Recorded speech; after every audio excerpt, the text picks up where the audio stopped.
میں آپ کو پیغام دینے آیا ہوں، میں آپ سے گزارش کرنے آیا ہوں کہ آپ کو اپنی قیادت کو بنانا ہے، اپنی لیڈرشپ کو بنانا ہے۔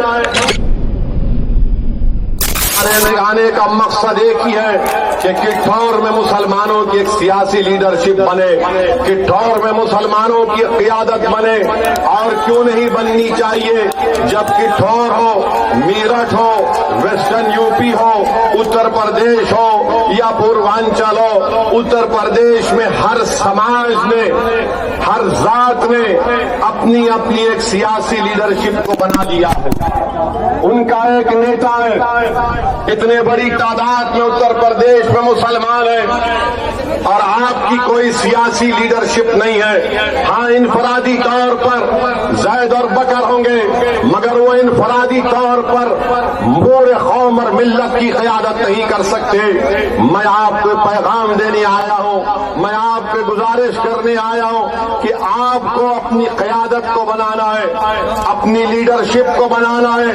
جب آپ کی قیادت اور لیڈرشپ کٹھور کے بسنے والے غیور نوجوانوں کی صفوں سے کوئی ایک لیڈر بن کر کھڑا ہوگا، جس کو کٹھور کے بزرگوں کی سرپرستی حاصل ہوگی، تو تبھی جا کر انشاءاللہ تعالی ہم اتر پردیش کی سیاست میں ایک انقلاب برپا کریں گے۔ انقلاب اس وقت برپا ہوگا جب آپ اپنے ووٹ سے اپنے کینڈیڈیٹ کو کامیاب کریں گے۔ انقلاب اس سے برپا نہیں ہوگا کہ آپ کبھی سپا کو، کبھی بی ایس پی کو، تو کبھی کانگریس کو آپ نے ووٹ دیا۔ بتاؤ تم نے اور ہم نے کیا حاصل کیا؟ ہمارے مقدر میں غریبی اور مفلسی آئی، ہمارے مقدر میں جیلوں میں ہمارے نوجوانوں کی جوانیوں کو برباد کر دیا گیا، ہمارے مقدر میں فسادات آئے، ہمارے مقدر میں انکاؤنٹر آیا، ہمارے مقدر میں یہ تباہی اور بربادی آئی، ہمارے بچوں کو اسکول کا انتظام نہیں، ہمارے نوجوان 2% گریجویٹ ہوتے ہیں، سب سے زیادہ drop out rate Uttar Pradesh میں اگر کسی کا ہے تو مسلمانوں کا ہے۔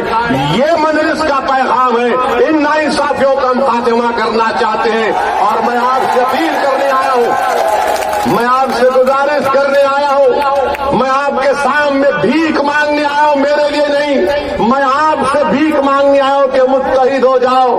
اتر پردیش کی ودھان سبھا میں اتر پردیش کے مسلمانوں اپنے ووٹ کی اہمیت کو سمجھو۔ تم 19% ہو، تم معمولی نہیں ہو، تم 19% ہو۔ اگر تم متحد ہو جاؤ گے تو یاد رکھو اتر پردیش کے مقدر کے فیصلے تمہاری آواز کے بغیر ادھورے رہیں گے۔ شرط یہ ہے کہ ہم کو متحد ہونا ہے۔ یقیناً ہمارے اتر پردیش ہو یا بھارت ہو، مسلمانوں میں ایک ڈائیورسٹی ہے، ہمارے پاس بھی اعلیٰ ذات کے ہیں، او بی سی سماج کے لوگ ہیں، مگر کیا ہم ہمارے ہندو بھائیوں سے سبق حاصل نہیں کر سکتے کہ کیسے او بی سی سماج نے اپنے اپنے نیتاؤں کو بنا لیا؟ کیوں بنایا؟ کیونکہ وہ متحد ہیں، اپنا ووٹ اس نیتا کو ڈالتے ہیں۔ اور ہم سے کیا کہا جاتا ہے مسلمانوں سے؟ جب کبھی بھی چناؤ آتے ہیں، ایک ہی جملہ آپ سے شروع ہو گیا ہوگا، مسلمانوں زندگی موت کا الیکشن ہے اتر پردیش کا، یعنی ہر الیکشن زندگی موت کا رہا ہمارے لیے۔ ہر آدمی آ کر کہے گا یہ دلے آئیں گے،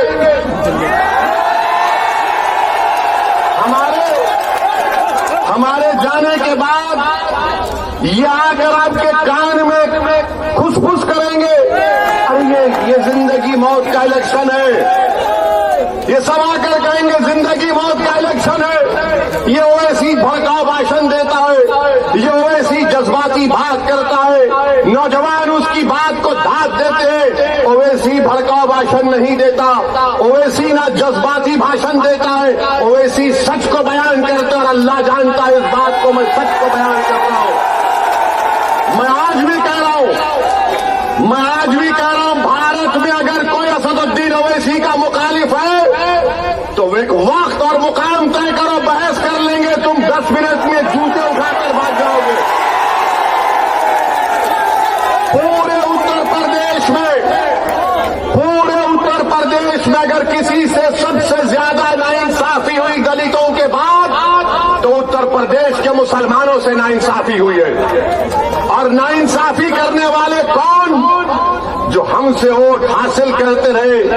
یہ ڈرا ڈرا کر ووٹ حاصل کیا کہ زندگی اور موت کا الیکشن ہے. الیکشن تو ہو گیا, ہم روز مرتے تھے, وہ کبھی نہیں آتے تھے, مگر جب الیکشن آ گیا تو سب کے سب ایک ہی آواز میں, یعنی خوالوں کی ٹیم نکل چکی ہے, ایک ہی راگ میں رات جاگتے ہیں کہ زندگی موت کا معاملہ ہے, زندگی موت کا معاملہ ہے.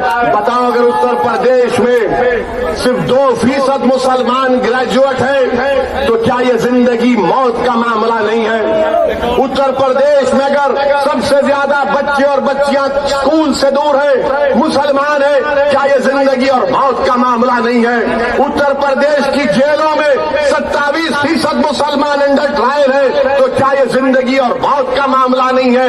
اتر پردیش میں 5 سال میں سب سے زیادہ انکاؤنٹر 37% اگر کسی کا ہوا تو مسلمانوں کا ہے تو کیا ان کی موت نہیں ہوئی ہے؟ تم کب آواز اٹھاؤ گے اس پر؟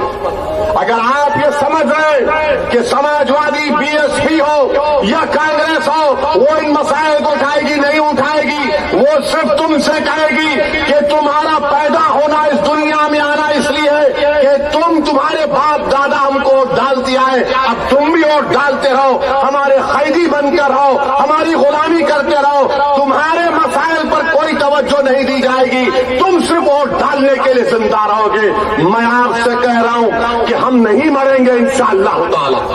ہم مرنے کے لیے نہیں آئے,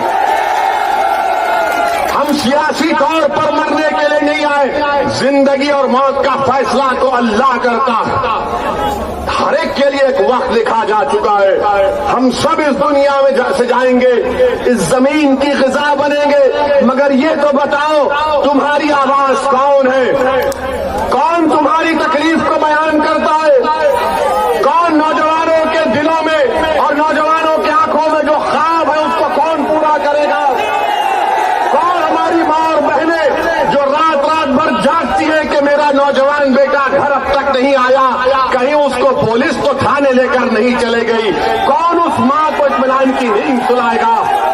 کون اس باپ کو امید دلائے گا کہ تمہارے اولاد کا ایک روشن مستقبل ہے؟ ان چیزوں پر کوئی بات نہیں کرے گا, ان چیزوں پر کوئی بات نہیں کرے گا. بات کس پر کریں گے؟ ووٹ ڈالو. زندگی موت کا فیصلہ ہے, مشاہرہ کرائیں گے. رمضان کی عید آئیں گی